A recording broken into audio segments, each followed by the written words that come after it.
La production de maïs au Cameroun est vitale, atteignant environ 2,2 millions de tonnes par an selon la Banque mondiale.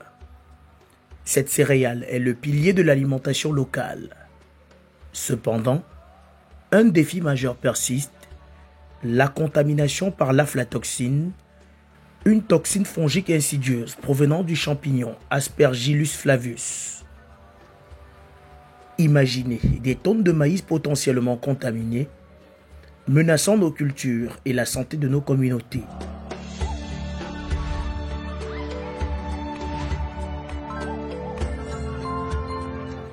C'est pour répondre à cette urgence que le docteur Félix Foncha a développé un maïs hybride anti-aflatoxine.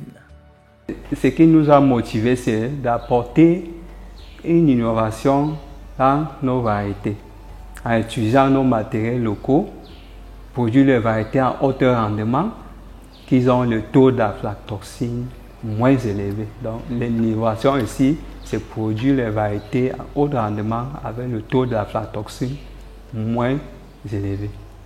Donc ce travail a été fait ici à l'IRAD, c'est purement à l'IRAD qu'on a mené ce travail. Et actuellement, nous sommes sur la phase de démonstration qu'on a eu les 5 meilleures sélections qu'on est en train de démontrer pour montrer aux paysans avant de les vulgariser. L'aflatoxine représente une menace sérieuse pour la culture du maïs au Cameroun. Mais qu'est-ce que c'est exactement et comment agit-elle? Avec le temps et les changements climatiques, on se rend compte que la plupart de ces variétés, quand on les met dans le champ, ils ont un problème de pourriture de l'épi causé par un champignon appelé Aspergillus flavus qui cause l'aflatoxine, qui est un danger pour la santé publique. La mise au point de maïs hybride avec une réduction significative de la contamination à l'aflatoxine est un processus complexe impliquant une sélection minutieuse des croisements et des tests rigoureux. Ces avancées sont cruciales pour la santé humaine, animale et la durabilité de notre agriculture. Nous avons évalué les essais au niveau champ, fait une sélection et qu'on avait 116 hybrides qu'on a eu et on a donc pris 4 hybrides déjà vulgarisés par l'IRAD et comme témoins.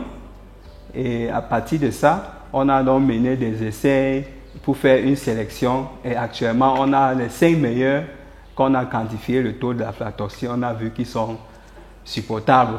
Nous sommes maintenant en train de les mettre au milieu de champs pour faire des démonstrations aux paysans qui vont venir apprécier.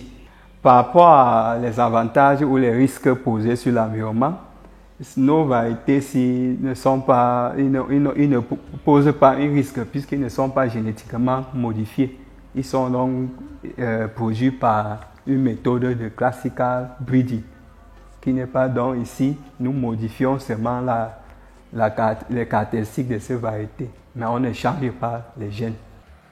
Avec le maïs hybride du docteur Félix Foncha, nous franchissons une étape capitale dans la sécurité alimentaire et la lutte contre les toxines agricoles.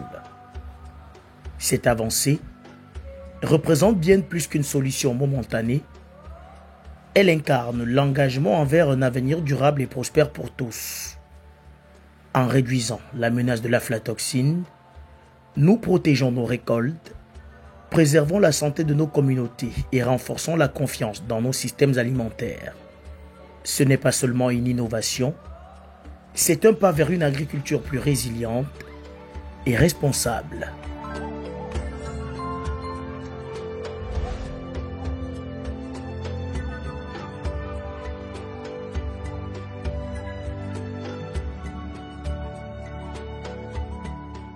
Cette vidéo est une production de Forêt et Développement Rural dans le cadre de la mise en œuvre du projet de vulgarisation des technologies et innovations pour un développement durable avec le soutien de l'Institut de la francophonie pour le développement durable, organe subsidiaire de l'Organisation internationale de la francophonie et du Fonds ACP pour l'innovation, programme de recherche et d'innovation de l'Organisation des États d'Afrique, des Caraïbes et du Pacifique, un programme mis en œuvre par l'OEACP avec la contribution financière de l'Union européenne.